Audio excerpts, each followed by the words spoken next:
Are you wondering if going grain-free is a viable wellness strategy or just another fad diet?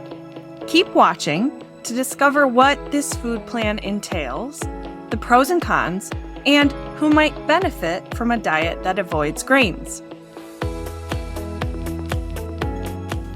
In functional medicine, we recognize that food is medicine. This means that food is rarely a neutral thing when it comes to your health goals, and that what you choose to eat and drink can either fight disease or feed it. That doesn't mean food issues are black and white, though. It's just the opposite. Our food choices are incredibly nuanced and loaded with all kinds of personal, cultural, and even emotional significance. What we eat is influenced by our upbringing, genetic tendencies, finances, communities, and of course, our personal taste.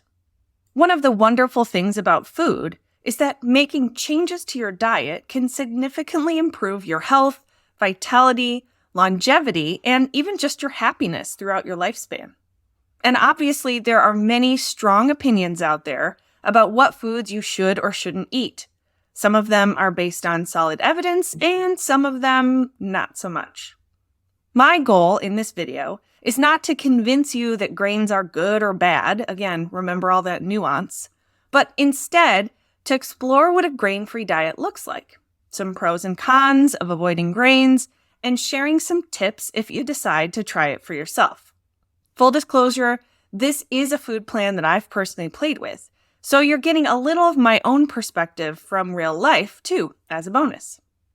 First on our to-do list is defining a grain-free diet, because we need to be on the same page about what foods are included and excluded from this food plan. So, what's a grain? Merriam-Webster defines grains as, quote, a seed or fruit of a cereal grass, which isn't super helpful for those of us who aren't botanists. So, let's talk specifics. The most common grains that are excluded from a grain-free diet are wheat, rice, corn, oats, and barley. Sometimes, grain-adjacent seeds like quinoa, amaranth, and buckwheat are allowed in small amounts, but a stricter interpretation would remove these as well. So in practical terms, a grain-free diet excludes most breads, pastas, pastries, cakes, and wraps, along with sushi, tortilla chips, pizza, and beer. Now, a huge caveat to these categories is the fact that miracle workers on the internet and in restaurants and food companies have managed to concoct grain-free versions of just about all the foods I just mentioned, using grain-free flours like cassava, coconut, and almond. So there's no need to panic just yet.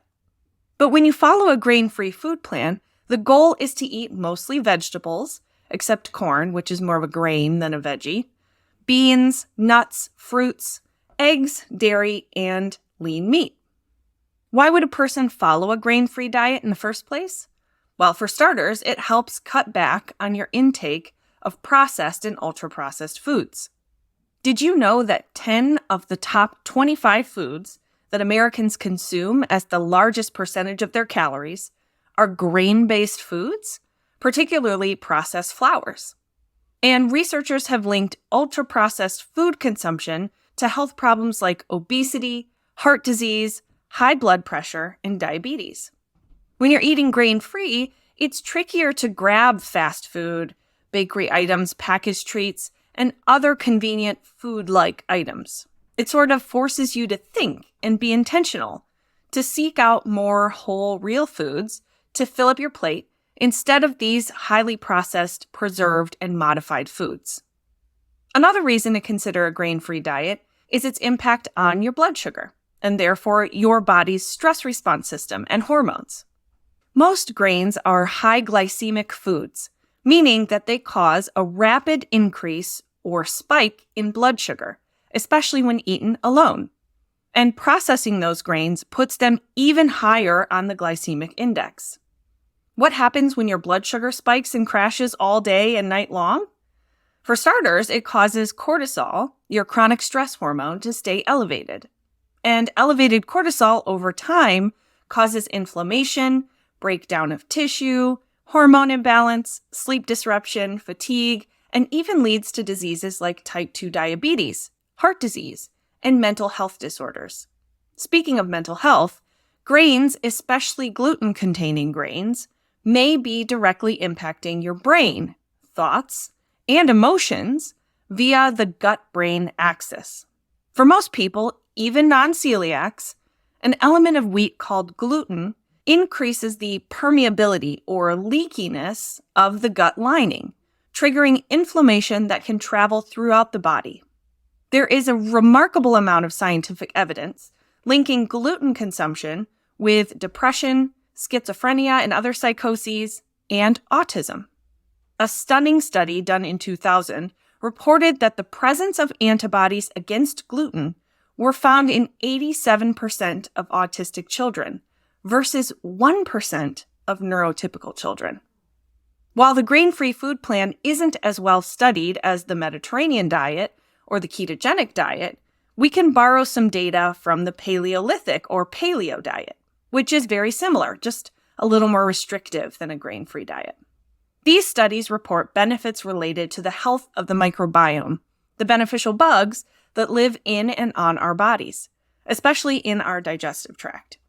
A healthy microbiome can be the difference between an immune system that protects you from infection and one that attacks its own cells. We rely on our microbiome to make certain micronutrients for us and to help us get rid of toxins. And if grains mess with this balance, it may be worth avoiding them. Other evidence suggests that refined starches, such as the ones found in processed grain foods, can encourage metabolic syndrome, a cluster of conditions that increases your risk of having a stroke, developing diabetes, or heart disease. And those with inflammatory bowel diseases like ulcerative colitis or Crohn's often find that removing grains from their diet provides significant symptom relief.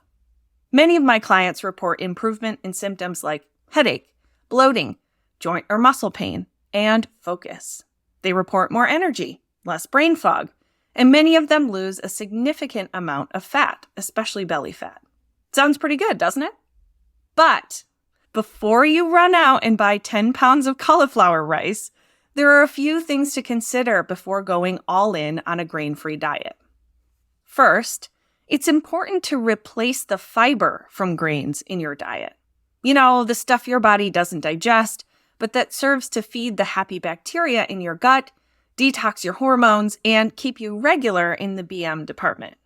It can be tempting to just eat proteins and fats when going grain-free, but that can create digestive issues like constipation, cramps, reflux, and bloating. Let's look at an example a second. Let's say you dive into the grain-free diet and you swap out your breakfast bowl of oatmeal for a couple eggs and turkey bacon. You've increased your proteins and healthy fats, but you've eliminated the high fiber from oats. For lunch, you skip your ham, cheese, and tomato sandwich on whole wheat bread and eat a cheese stick, some deli turkey meat, and an apple with peanut butter. Again, great protein from the cheese and meat, and some fiber from your apple, but probably not as much as your body's used to. And when you go out for dinner, instead of ordering chicken and veggie stir fry over brown rice, you go for a steak and baked potato. See what I mean? Grains can be an important source of fiber in your diet, and while avoiding them can push you towards more proteins and healthy fats, you still need to be intentional about fiber. A few good sources of fiber are chia seeds, pears, berries, beans, and of course, non-starchy veggies like celery, leafy greens, Brussels sprouts, artichokes, and beets. Another thing to remember is that a grain-free diet is not the same as a low-carb diet. Carbohydrates, when balanced by healthy fats, protein, and fiber, are important to help us balance our hormones, provide quick reserves of energy, and for proper thyroid function. Everyone has different carb requirements, and they can even change throughout our lifespan. But most folks need some level of carbs to stay healthy. The thing is, most of us rely on grains for our carbs, so you'll want to make sure you're enjoying starchy veggies like sweet potatoes, squash, I especially like spaghetti squash, plantains, chickpeas, and other beans. One more thing, be sure to chew your food extra well and don't rush mealtimes. Protein, healthy fats, and non-grain fiber are harder to digest than most refined grains and grain-based products. So we need to help our gut out a bit by pre-digesting our food with our teeth. What's my number one key to success when it comes to a balanced, beneficial, grain-free diet? Plan ahead. Like with any major change in food choices, intentionally thinking about your menu beforehand keeps you from getting stuck, skipping meals, or surviving on processed meat and cheese sticks instead of enjoying delicious, nutritious, blood sugar balancing, anti-inflammatory whole foods. If you're thinking about a grain-free diet, it probably means you're trying to live a healthier lifestyle or trying to solve a health problem that you're struggling with.